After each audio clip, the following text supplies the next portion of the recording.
नमस्कार दोस्तों, ज्योति क्लासेस भावरूम में आपका फिर से स्वागत है कि हम इंग्लिश ग्रामर पढ़ रहे हैं, जिसमें हम सब्जेक्ट वर्ब ऑब्जेक्ट को पढ़ चुके थे। तो इसको रिवाइज कर रहा हूँ कि इंग्लिश ग्रामर पढ़ने के लिए हमें सब्जेक्ट वर्ब ऑब्जेक्ट का ज्ञान होना आवश्यक है। सब्जेक्ट किसे कहते हैं कि कार्य को करने वाला ही सब्जेक्ट कहलाता है, और वर्ब किसे कहते हैं किसी काम का होना या पाया जाता है उसे वर्ब कहते हैं। अर्थात संसार में कोई भी कार्य किया जाता है उसे क्या कहते हैं, वर्ब। जैसे खाना पीना, चलना उठना, बैठना, दौड़ना, रोना आदि क्या है, वर्ब है। जिसके अंत में ना जुड़ता है, जिसके अंत में ना जुड़ता है तो क्या हो जाएगी, वर्ब हो जाएगी। और जिसके अंत में ना नहीं जुड़ता है वो हो जाएगी एडजेक्टिव। ठीक है, जिसके अंत में ना जुड़ता है तो वर्ब होगा, और जिसके अंत में ना नहीं जुड़े एडजेक्टिव होगा। खाना पीना चलना सारी क्या है, वर्ब है। मुस्कुराना, सुंदरता, ईमानदारी सारी क्या है, एडवर्ब है, एडजेक्टिव है। और इसके बाद हम पढ़े थे ऑब्जेक्ट। ऑब्जेक्ट किसे कहते हैं, सब्जेक्ट और वर्ब का प्रभाव प्रत्यक्ष या अप्रत्यक्ष रूप से जिस शब्द पे पड़ता है उसे कहते हैं ऑब्जेक्ट। अब ऑब्जेक्ट जैसे राम जयपुर जाता है और लता पेन खरीदती है। अब इस वाक्य में सब्जेक्ट कौन सा है, राम है, तो राम क्या हो जाएगा इसका सब्जेक्ट। क्यों होगा, क्योंकि जाने का काम कौन कर रहा है, राम कर रहा है। अब जाना क्या है, इसमें वर्ब है।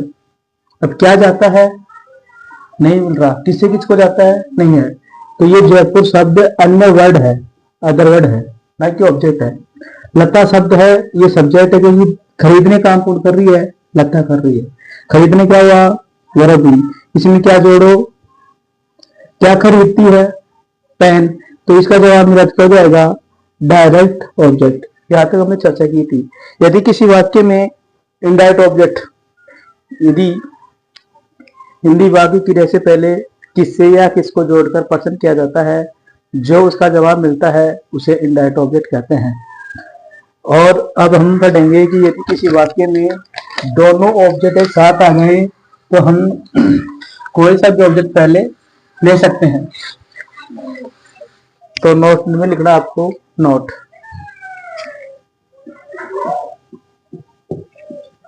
यदि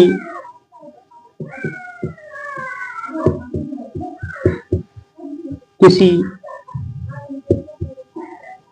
वाक्य में दोनों ऑब्जेक्ट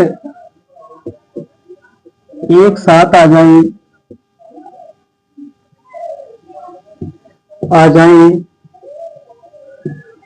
तो हम कोई सा भी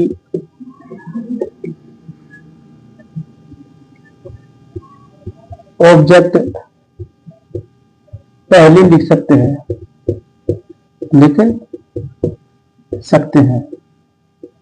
अब कोई सा भी ऑब्जेक्ट पहले लिख सकते हैं, लेकिन इससे कोई नियम है। अब नियम देखना पड़ेगा। तो पहला नियम क्या होगा इसका, रूल नंबर फर्स्ट। ठीक है, यदि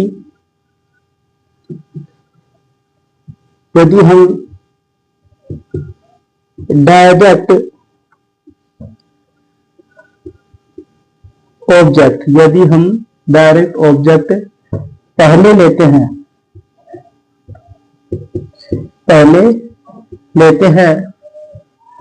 तो इनडायरेक्ट ऑब्जेक्ट से पहले टू लगेगा। क्या लगेगा, टू लगेगा। ठीक है, अब दूसरा क्या हो जाएगा इसका, रूल नंबर 2।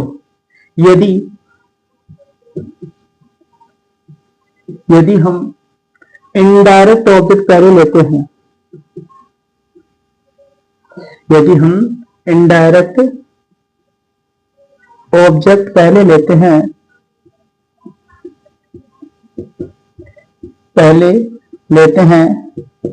तो डायरेक्ट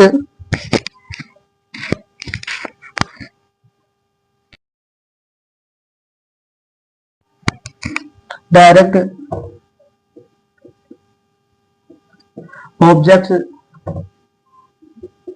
से पहले